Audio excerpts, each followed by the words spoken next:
de travail, me répétait ma mère pour me conforter dans cette idée. Tu as bien fait de m'écouter. Oui, maman. Merci, maman. Heureusement que tu es là, maman. Je ne portais plus de couette, et mes pieds étaient désormais chaussés de bottines à talons, noires bien entendu. Mais j'étais restée cette petite fille sage. Et adulte, j'étais aussi celle dont on ne se souvenait jamais vraiment. Tu te rappelles de la petite stagiaire qui a travaillé ici le mois dernier? Comment elle s'appelait déjà? Celle qui portait toujours un pantalon noir? Je ne sais pas, tu sais, celle qui ne disait jamais rien aux réunions. Aurélie?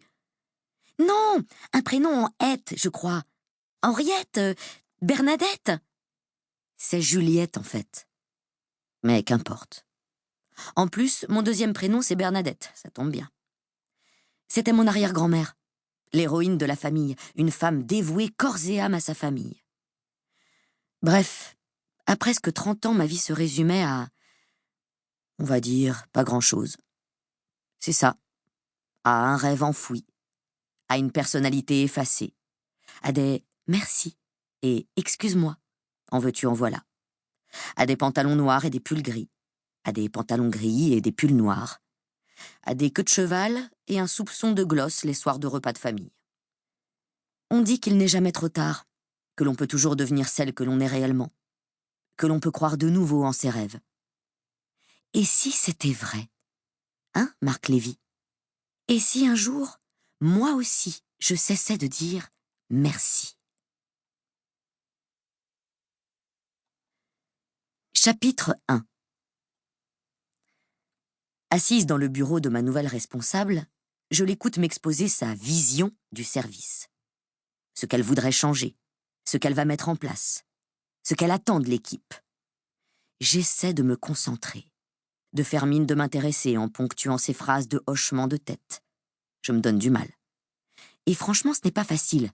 Tout ce blabla manque tellement de profondeur, au contraire de son décolleté d'ailleurs. Cathy a été promue il y a à peine 8 jours, et elle a déjà oublié d'où elle venait. Elle a surtout oublié que c'est moi qui l'ai formée, que c'est moi qui lui ai tout appris. Curieusement, depuis 1 semaine, son look aussi a changé. Plus court, beaucoup plus court. Une tunique en guise de robe, ça permet de faire des économies. Peut-être qu'elle a des problèmes d'argent. Étrange. Ce qui est bien avec toi, Juliette, c'est que tu es sans surprise. Je sais que quoi qu'il se passe, tu resteras lisse, comme toujours. C'est important d'avoir dans une équipe une personne qui n'est pas dévorée d'ambition, qui ne ressent pas le besoin d'évoluer, qui se satisfait de son petit train-train. Je crois que je t'admire un peu pour ça. Au moins, tu n'es pas stressée, toi. Je t'envierais presque. Et sur ces paroles blessantes, elle éclate de rire. Un rire haut perché, comme ses chaussures. Un peu trop fort aussi. Et un peu faux. Merci. Elle me dit qu'elle est contente que nous soyons sur la même longueur d'onde, puis me congédie. Je te laisse retourner à tes petits dossiers. Moi, il faut que je m'occupe de l'affaire Gassler. Oh, ce type est insupportable. Je le soupçonne aussi d'être un peu bête. Tu as de la chance de ne pas être à ma place, tu sais. C'est incroyable ce qu'il me faut endurer. Enfin, c'est comme ça. Il faut bien qu'il y ait des gens pour faire le boulot, comme on dit. Parce que, ce qui est sûr, c'est que ce n'est pas toi qui vas le faire.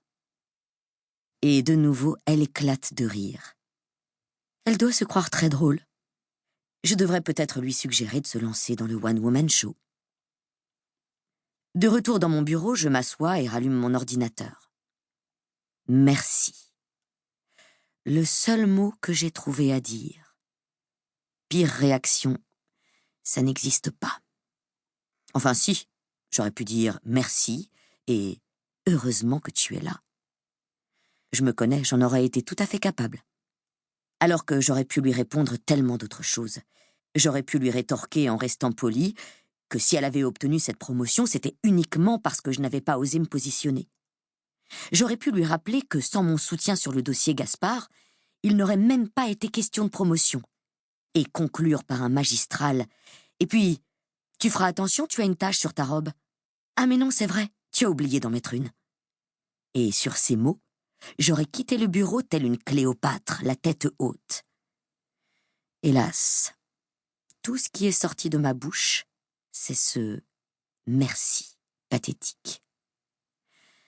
Une fois de plus, les mots sont restés bloqués au fond de ma gorge, juste avant les cordes vocales, manifestement parties en vacances.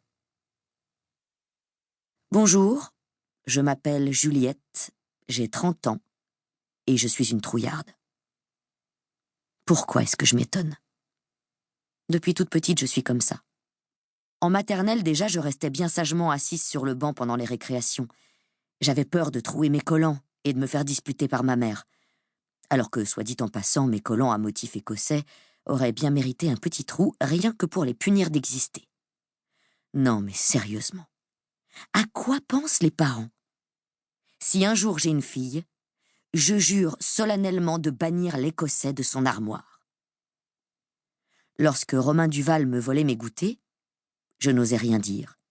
Pire, je le plaignais de ne pas en avoir.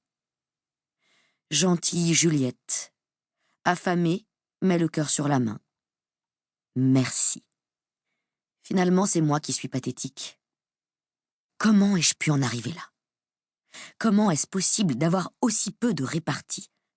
En plus, merci, ça fait même pas beaucoup de points au Reusel. Je n'en peux plus de cette Juliette.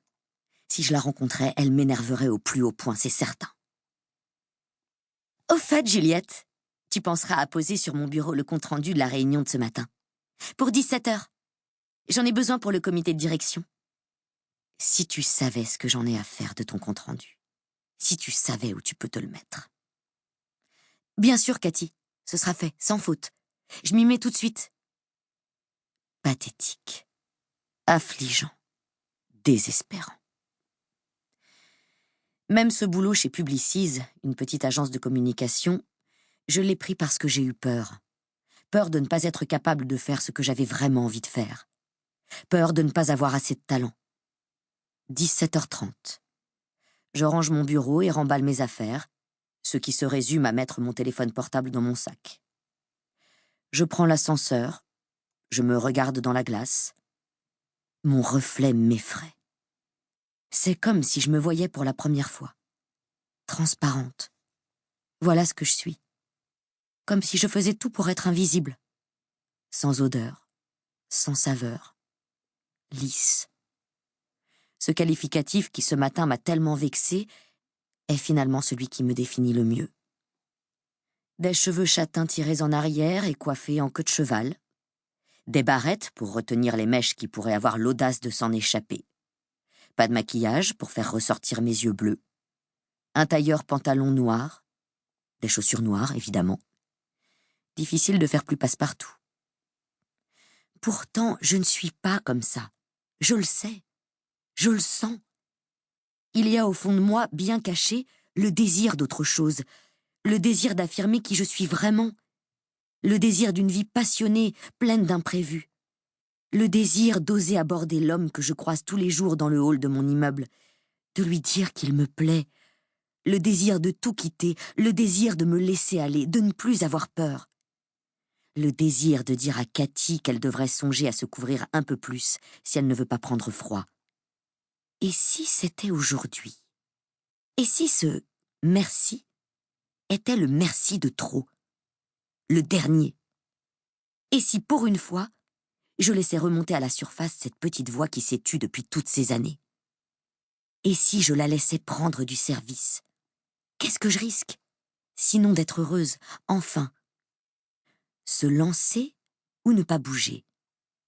Tenter de réaliser son rêve ou mourir à petit feu? Devenir soi ou rester quelqu'un d'autre?